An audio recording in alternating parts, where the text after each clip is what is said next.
Hello and welcome to The Take. I'm your host, Chesley McNeil. Each weekday, we're looking at stories, making headlines, and bringing experts from our community to give their take.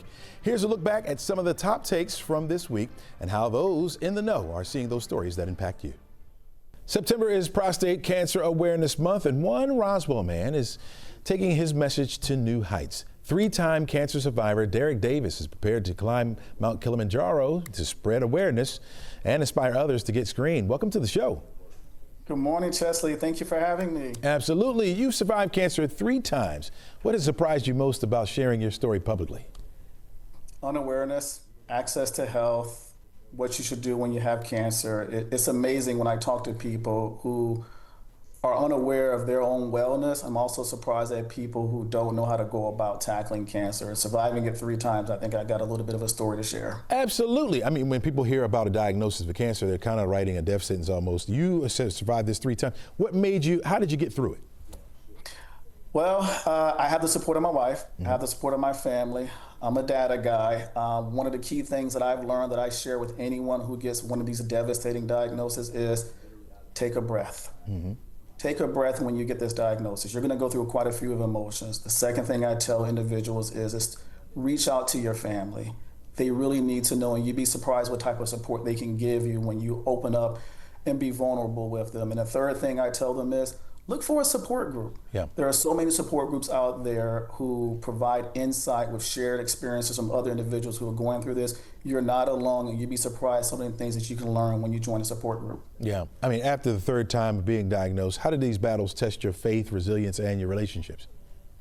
It makes you question things, but I learned too that for me, it could be worse. I've been very fortunate to find each one of my cancers early and through early detection, early screening, early action. I've been fortunate to beat it each time. So I recognize that I've got a message to share. I also recognize that I can go out there and support other individuals to make sure that they have just as smooth of a path when they get a diagnosis like this that I've got. Why mountain climbing? What made you go and climb a mountain behind this? Listen, Chesley, I am from Decatur. I grew up here. I'm educated here. I met my wife here. I work here. There's nothing like this around here. I've learned in the later times of my life that I started embarking on a couple things to enjoy life, experience life, from scuba diving to now taking on this major expedition. People say, hey, what are you doing for your training? You know, what mountain are you going through? There's no mountain in Georgia or anything like this, but this is a summit. This is more about an awareness and a campaign. So it could be Kilimanjaro today, it could be Everest tomorrow. This is about spreading awareness. So how am I going to do? We'll see. We'll see. Yeah, we're going to be with you. I can tell you that right now, in spirit, of course. Now, talk to me about the climb part of this. It's called the Zero Peak Challenge. Tell me more about it. So Zero Cancer is a national organization providing support for men with prostate cancer from early detection and screening through diagnosis support, survivorship, caregivers. And, you know, there are organizations that do golf tournaments. There are organizations that may do a walk. This affecting men, the #1 cancer in this country, they got a little creative with it. So they reached out to a major sponsor, Tomar, and they put their heads together and say, what can we do differently to kind of spread this awareness about prostate cancer? And they came up with Zero Peaks Challenge. This is the inaugural mountain climbing expedition that we're going to be joining on in a few short weeks to do this. So this is why. Yeah. And do you see this as a symbolic uphill journey for men facing prostate cancer? It is. It is. A lot of men think they're alone. A lot of individuals don't understand the support. Symbolically, we're not going to get up this mountain without the support of a great team. And when I talk to individuals about cancer, I keep talking about a medical team. Make sure you've got a medical team around you and a community around you that's going to support you getting through cancer. I'm going to need the same thing getting up this mountain. So symbolically, absolutely. Did you have any kind of training before this, or is you're just going and just going to try it and see what happens? Is that what's happening here?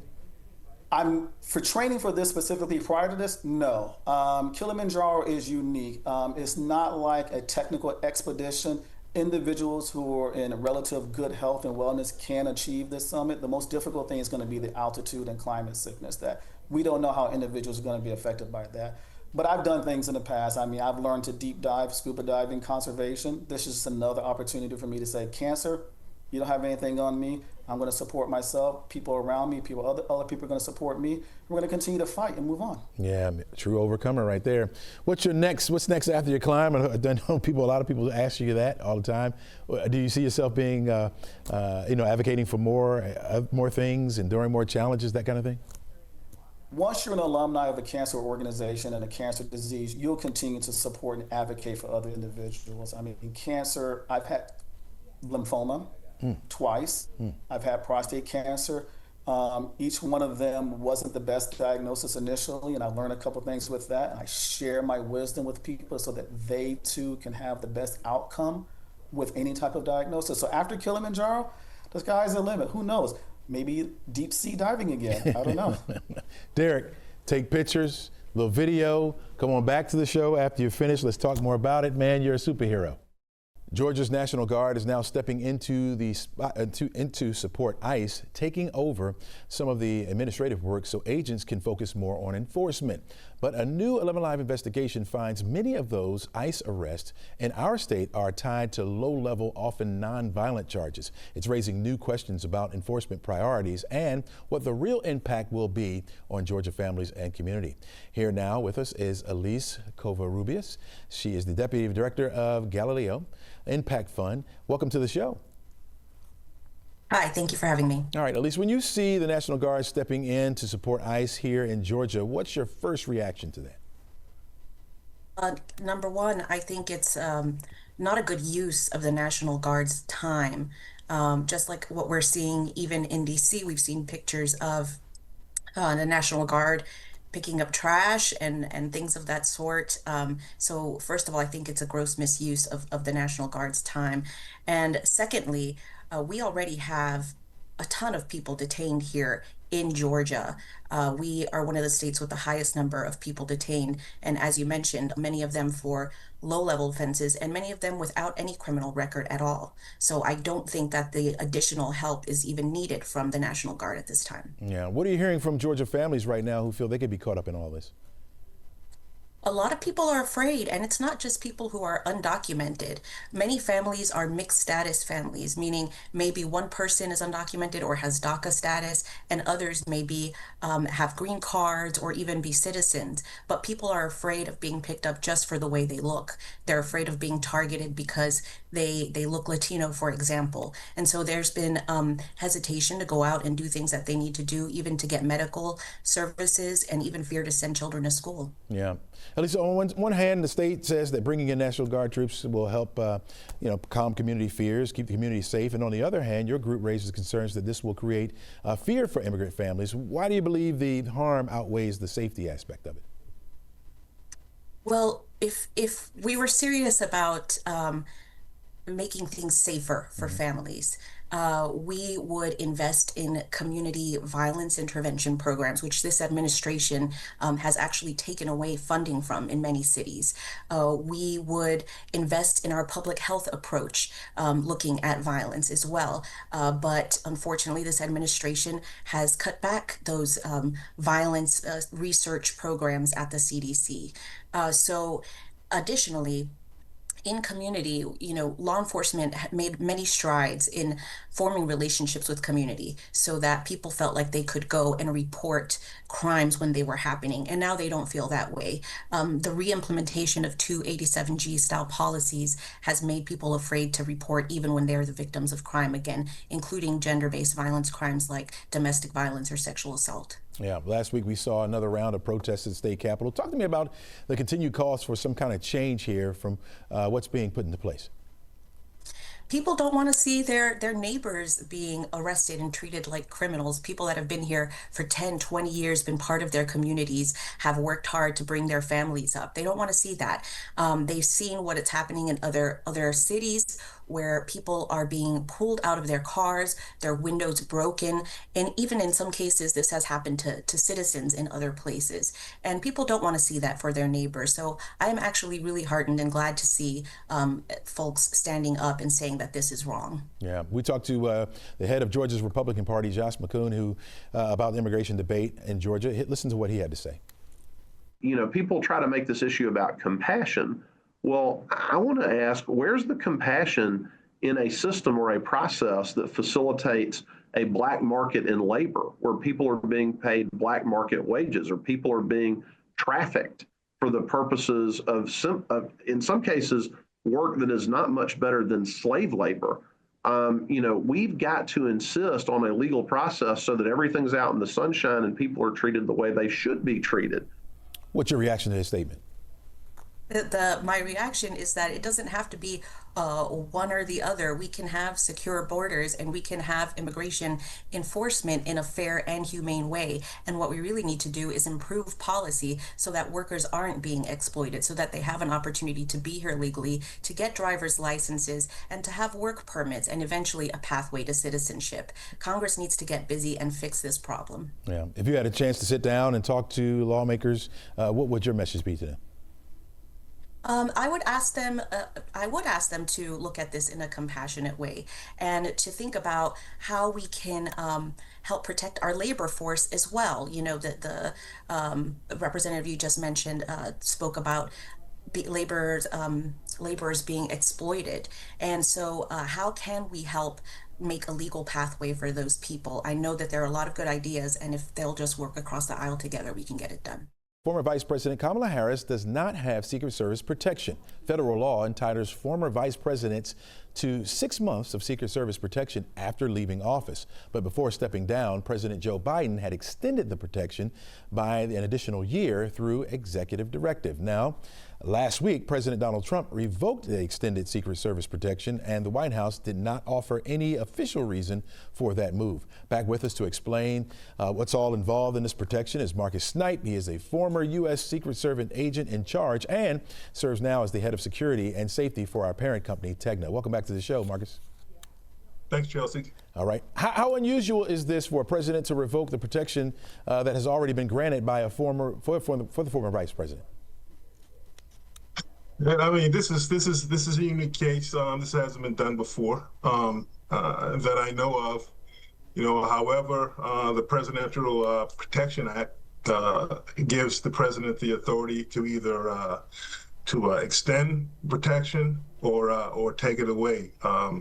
Title 18 USC 3056 authorizes the Secret Service to provide that protection for the president and vice president, and gives the vice president 6 months of Secret Service protection after they're out of office. However, with the Presidential Protection Act, the president has the authority to either extend that, or he can or say, hey, look, based on the intelligence or whatever reasons that administration comes up with, they can end that protection service.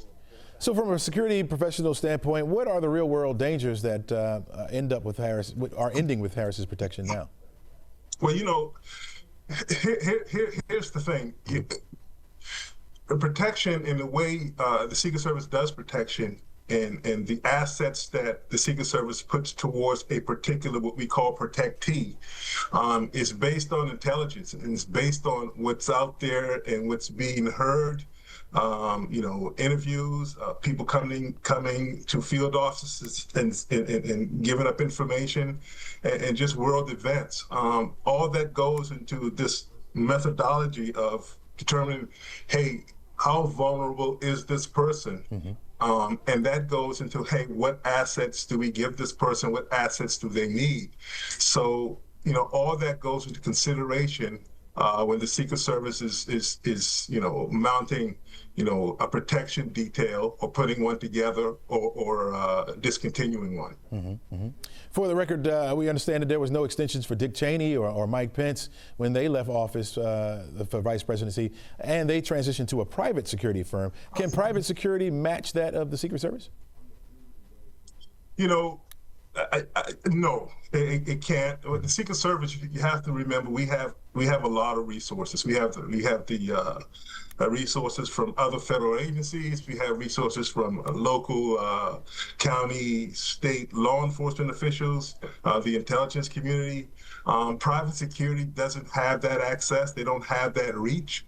So the Secret Service has a lot more at its disposal when it comes to protection or protecting a particular individual than a private company would. Not to say that a private company can't do it. A private company can do the same thing the Secret Service does as far as liaison with local law enforcement, liaison with federal law enforcement to get the information and get the support that they need. However, it's not as robust as the Secret Service. Gotcha. Say you were hired to set up security for former Vice President Harris. What would you do? How would you hook that up? Well, I would make that transition as smooth as I could with the Secret Service. I mean, the Secret Service, it's not like the Secret Service is going to hoard that information and say, hey, no, we're done. The protection is over, right? Mm-hmm. That's not the case. With all, protectees or former protectees. You brought up Dick Cheney, for example. That transition happens between the company that's now providing protection in the Secret Service, and the Secret Service provides information that they may want to follow up on, or contacts that they want to keep up with, or law enforcement officials in a particular town that protectee visits all the time.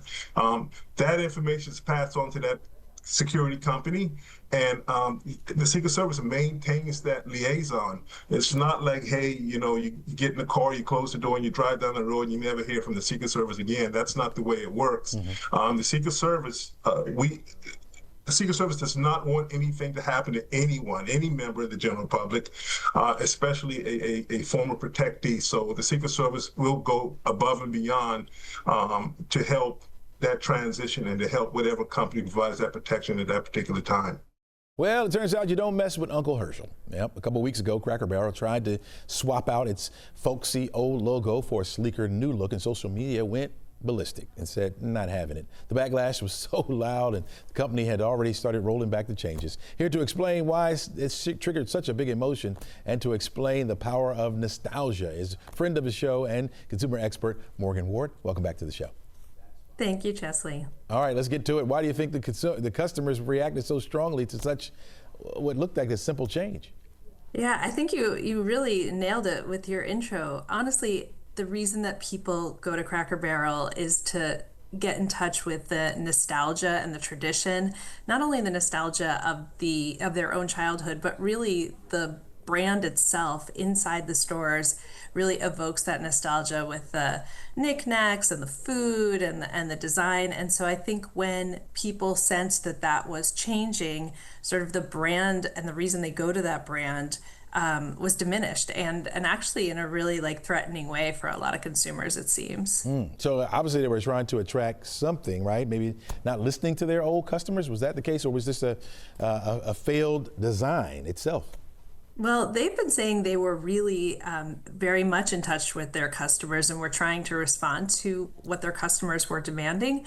I think the problem was very much that it was a startling change for a lot of customers, and that became obvious with the logo. So throughout the last 12 months, they've been changing the interior a little and trying to make things look a little more organized, a little less frenetic inside the stores. But that big change with the logo and getting rid of Uncle Herschel, I think that was the change that really threw consumers for a loop. So you mentioned the interior designs, right? Trying to change the lighting, trying to attract more of a younger audience. What does this tell companies about making that kind of change?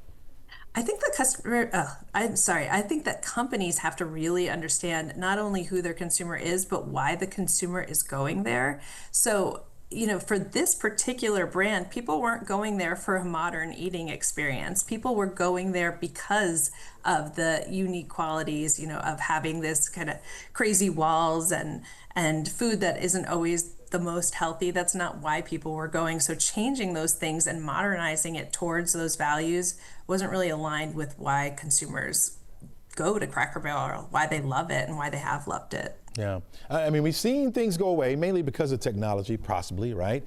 We don't all have blockbusters around. Maybe there's one left or two, right? Does nostalgia really act as a kind of currency for a brand, or especially in these uncertain economic times?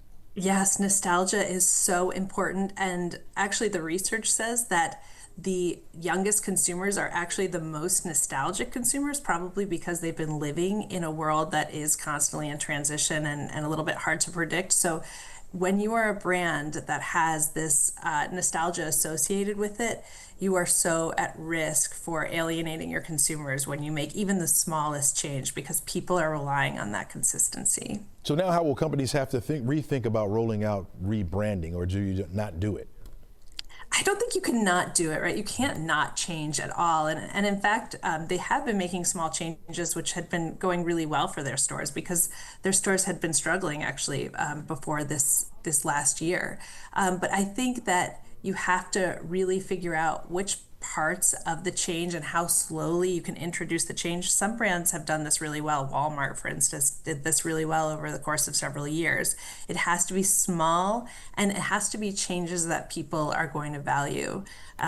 For instance, maybe adding some few additions to the menu that were a little bit healthier, but not changing something as fundamental as their main character, Uncle Herschel, for instance. Yeah, in the long run, you think this controversy will strengthen Cracker Barrel, or will expose them to the gap of brand strategy? Well, I mean, I have heard that this is bringing a lot of attention back to their brand. And if you remember, in the world of New Coke, actually it really strengthened the brand attachment when people tried something else or were exposed to something else and then went back to the original, and they really valued the original brand even more than if they had never had that change and that threat.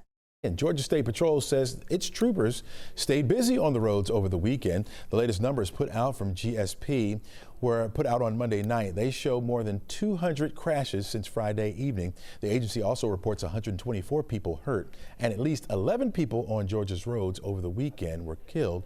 Troopers also initiated 371 investigations for driving under the influence. Here with a look at the weekend on the road is Captain Crystal Zion with Georgia State Patrol. Welcome to the show. Thank you for having me. All right. How do these figures compare to what you projected before going into the weekend? They're right on par with what, unfortunately, we expect during a holiday. I mean, we would love to see no fatalities, no injuries, no crashes. But unfortunately, that wasn't the case. We ended up with 15 fatalities across the state. Do you know what single factors caused the deaths over the holiday? Was it speeding, impaired driving, or distractions? Just on preliminary right now, it's failure to maintain lane, failure to yield, and we had 2 pedestrian fatalities. Wow, okay. So this year, GPS deployed 49 new troopers right before the holiday weekend. How did their presence help things out a little bit on the roads? I think they made a huge difference. I mean, all in all, as a department, we stopped almost 20,000 vehicles over the weekend for various things like distracted driving, failure to wear seatbelt, and DUI. Yeah, as we said, Georgia State Patrol investigated 371 DUI cases, but also logged about 580 distracted driving incidents. What does that tell you about drivers' behaviors over the holiday period? Well, we asked them to find those sober drivers, and evidently they didn't. And actually, our final number for DUIs was 425. We wish that people would use those Ubers, use those Lyfts, find a sober driver, because DUI really is a contributing factor to crashes and fatalities. From your perspective, impaired driving, is that still one of the most stubborn challenges that you have during the holiday period? It really is. We ask people, we put out that safety messaging, asking for them to find alternatives, and we really hope that they would, and then sometimes they just don't make that decision. Now we got a little bit of a break between now and Thanksgiving. I guess it would be the next major time that you'll have a whole bunch of people on the roads. What's your top message to drivers as they get prepared for the next big holiday weekend? It's really the same one that we do every holiday period, and that is wear those seat belts. They really do make a difference. Put that cell phone down. It is so distracting, and we find so many crashes. That's a contributing factor. And also impaired driving. Please, if you make the decision to whatever it is, please find a driver. Use that Uber app or that Lyft app, whatever the case is, to find you an alternative to get where you're going, and make sure you get there safely. You would think that would be the case, right, with all these Waymos and Ubers and things like that, but people would take that as some advice. But people are brave enough to try to get on the road after having a night of celebration, huh? Yes, sir. I wish they wouldn't, but everybody in the public, they can continue to follow us on our social media platforms at GADPS, and we'll give out that information in reference to safety and the numbers. Yeah, hoping that they'll take your warning. Now, which is, I know you got Thanksgiving to look forward to and Christmas. I guess, is Thanksgiving a little bit bigger as far as folks on the road than Christmas time? It is. Usually there's more people on the road for Thanksgiving and Christmas just because they're such big holidays. And those holiday periods sometimes can get a little bit longer, 5 days instead of 4 days. So yes, we're looking at more traffic, and we'll get those numbers out soon on what the expectations are. Clayton State University in Morrow taking on the global fight against wildlife crime. A program on campus blends the political science, forensic science, and hands-on training, all to protect endangered species and shape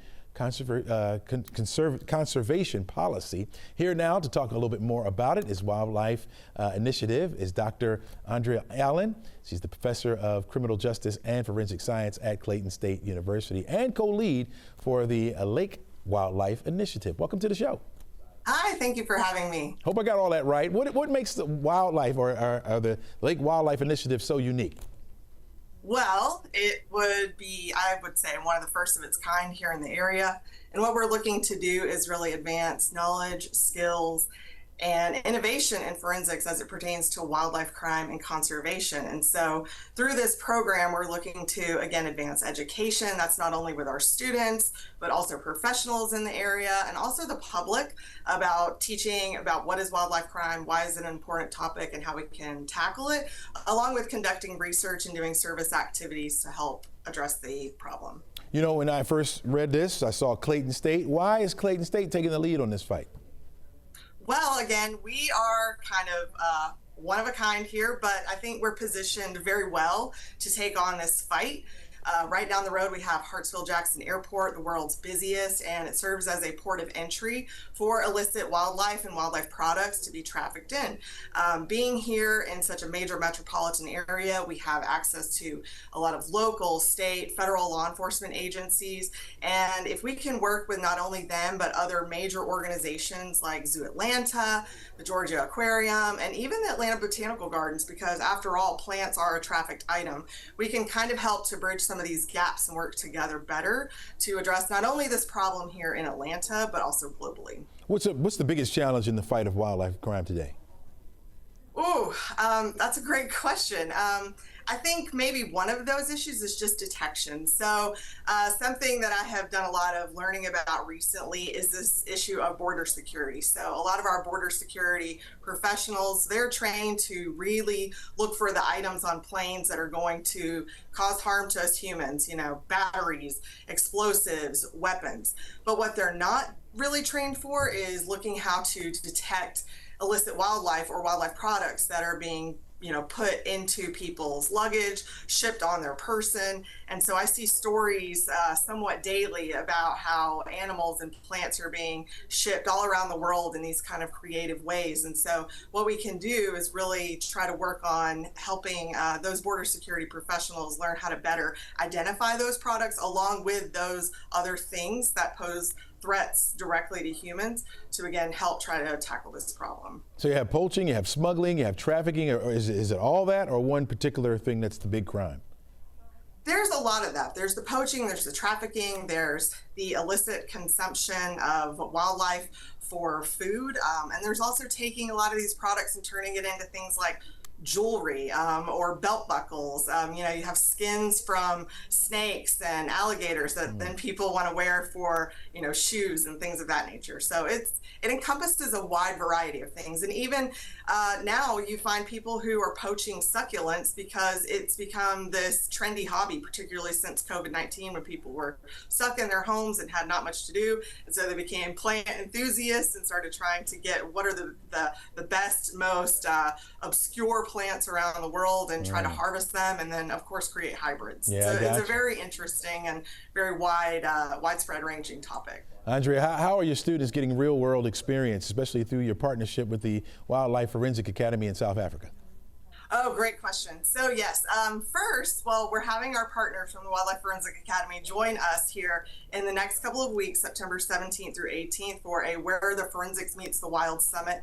And during this event, people from around the area, as well as our students, are going to get the opportunity to see what they do to help tackle this problem through wildlife forensics.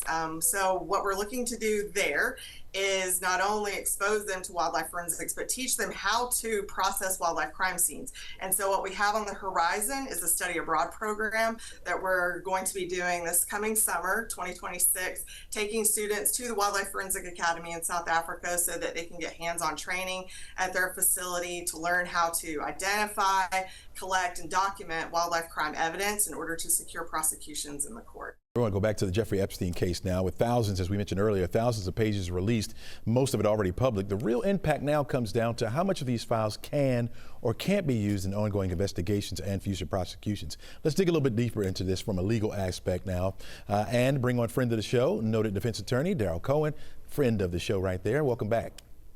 Good morning, my friend. How are you? How's the weather? Hey, the weather's doing fine, doing fine. Talk to me about this massive file dump that we have here. Actually, how much of it actually matters from a legal perspective and how much of it is just noise? I think from a legal perspective, unless a person or persons are implicated, then it doesn't matter. Jeffrey Epstein is a bad penny who will not go away. His whole aura was just sick, and it doesn't change. But from a legal perspective, unless there is a case against one or more people where the statute of limitations has not run, depending on what they might be charged with, then it's really much ado about nothing anymore. It was horrible. What happened to these poor victims could not have been any worse in my view. But having said that, he's dead. And even from the grave, he continues to haunt the country. People want to know. There used to be a saying was inquiring minds want to know. Well, everybody wants to know, but just once it's over, it's done. And the speculation will continue. It doesn't matter what type of information that is provided. There'll always be those that say there's more. There'll always be more because they believe that there should be more. Yeah, we saw that these files that include flight logs, detention footage, some court records in there. What jumps out to you as the kind of evidence that could actually move the needle on this? It could move the needle if Joe or Sally or Beth, whoever they may be, are implicated directly as being part of the island, part of what took place on his private island. If that were the case, then yes, the needle would move. And maybe there would be a prosecution, maybe not, but either way, the public would know exactly what happened. I suspect most of what has happened has been published, but there'll always be doubters. That's just the way we live this day and time. Yeah, there still remains this connection with Donald Trump. How worried should the White House be at this stage in the case?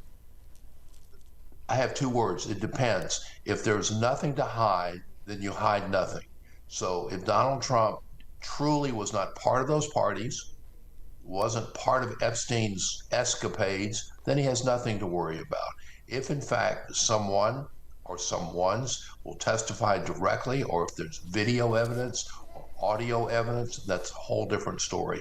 But at this point, nothing, and I repeat, nothing has come down to implicate the president. Yeah, Congress says this is about Congress says this is about transparency. From a legal standpoint, does the transparency equate to more justice?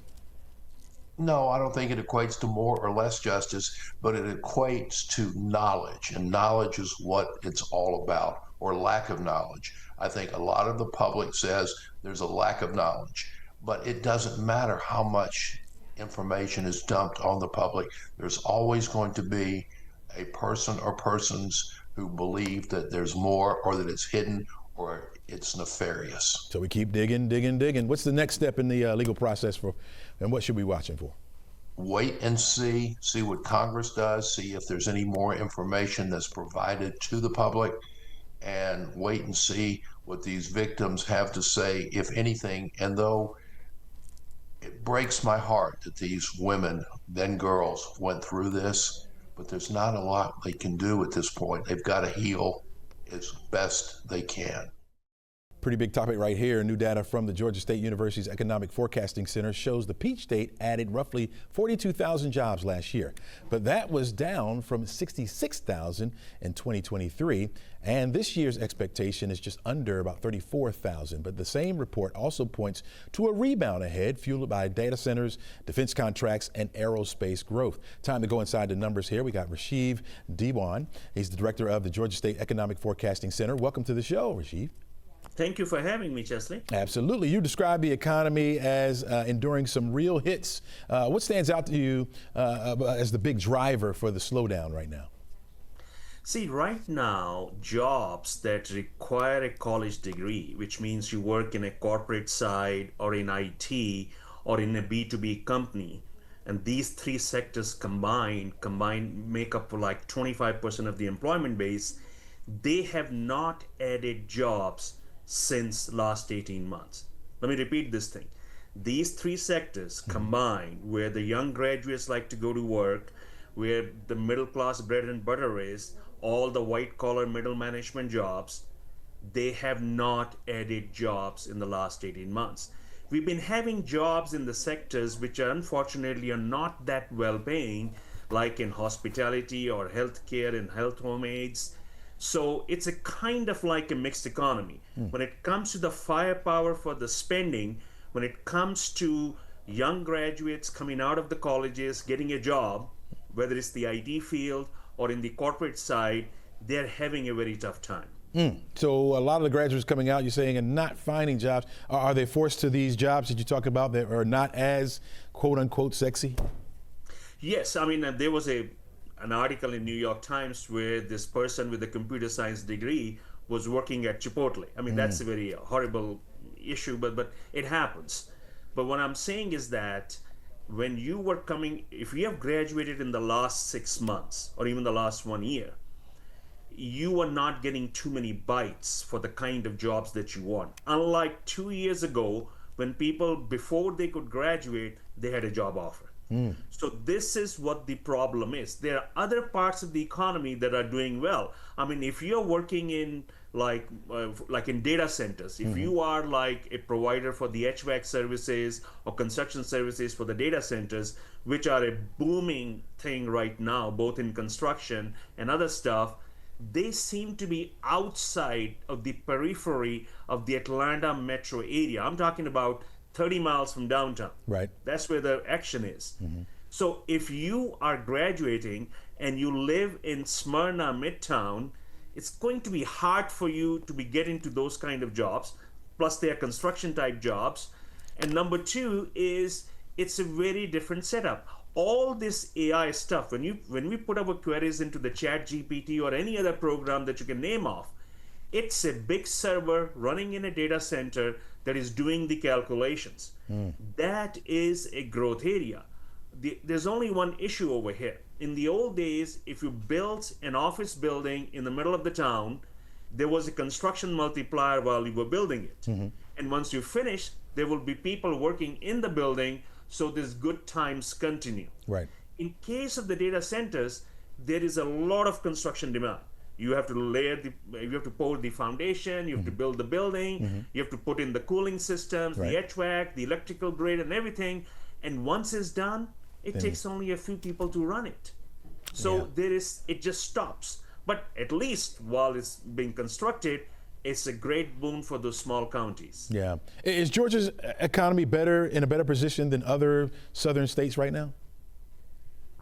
Depends upon which southern state you will compare to. If you compare it to North Carolina, Tennessee, we are pretty much the same ballpark, maybe a little bit better than Tennessee. If you go down to Florida, where there is a big tourism industry and there is a lot of internal tourism going on, and also there is a flight of people, you know, the retirees come in to retire to Florida, but also on the tax basis, if you're leaving your high-tech states in Northeast, you're gravitating towards Florida. That kind of a boom is there. And there was a bit of a Miami boom where people were moving from New York and other places. That was a big one last year, but I think it's beginning to peter out over there. Tiny new pest is making a big mark on Georgia's farmland. The invasive cotton jacid is spreading fast, threatening our state's top crop and raising fresh worries about farmers already facing some tough margins. Here to explain more about this problem is Georgia's Agricultural Commissioner, Tyler Harper. Tyler, welcome to the show. Good to be with you. Thank you for having us on. Hey, man, thanks for being here. How serious of a problem is this insect threatening our cotton industry right now? When you think about where we are in agriculture and the tough times we've had over the last couple of years, the previous 2 years, we saw a net farm decline of over $40 billion, and we continue to see input cost rise and commodity prices continue to decrease. And so cotton producers in our state are already facing tight margins, if not negative margins on cotton production. And so when you have a new pest like the cotton jacid that is introduced into our state that increase those input costs, it already impacts farmers' ability to be successful, especially when it comes to our state's #1 row crop, which has a farm gate value of almost $1 billion here in the state of Georgia. So it is a significant threat to the livelihood of farm families across our state, and just another one of those issues that we've got to work to address to help our farm families find solutions to address the jacid on their farms to ensure that they can continue to be successful and our cotton production can continue to be successful in our state as well. Tyler, do we know where the jacid came from, and how does it compare to other pests that threaten our industry? So the cotton jacid is actually native to India, and is, from what we know and what we've looked at and learned, it first made its way to the Western Hemisphere in 2023. It was found in Florida last year, and it was just first spotted in the state of Georgia in June of this year in Seminole County, down in the southwestern part of the state. We now have it confirmed in 27 different counties in Georgia, cotton growing counties, obviously. And more likely than not, it made its way here through storms and hurricanes and other things that typically the way a pest like this would move. And so when it comes to the damage that it's inflicting on our commodity and on our cotton in particular, it's definitely one of those issues that we're taking very seriously, because we're trying to find effective pest management solutions to address it. And so when it comes to other pests that we deal with, we pretty well have a pest management plan in place. They are impactful, but when you have a new pest like this, that there's no clear pest management programming or solutions to address it, it can inflict even more damage until we get that figured out and get that addressed. And so it's critical, working with our friends at the University of Georgia, our team here in the Plant Protection Division at the Department of Agriculture, among others, and Dr. Philip Roberts at UGA and his team on the cotton team at UGA. We're working day in and day out to find those solutions to ensure that farmers have the tools they need to address this, so it doesn't inflict their bottom line and continue to increase their input costs. Yeah. Beyond cotton, are there any other crops that you're concerned about being hit by this pest, or there are other crops. It was actually, when it was found in Seminole County, it was found on okra. So there are other crops that it will impact, but it primarily is a cotton feeder, and it affects the photosynthesis of the plant, which impacts the ability for that plant to produce a crop. But it does impact other crops, but it primarily affects the cotton plant. And as much cotton as we have in the state of Georgia, that's primarily where we're finding it, and primarily where it's feeding. Yeah, quickly, is there any other kind of state or federal resources that could be brought in to help farmers absorb any potential loss?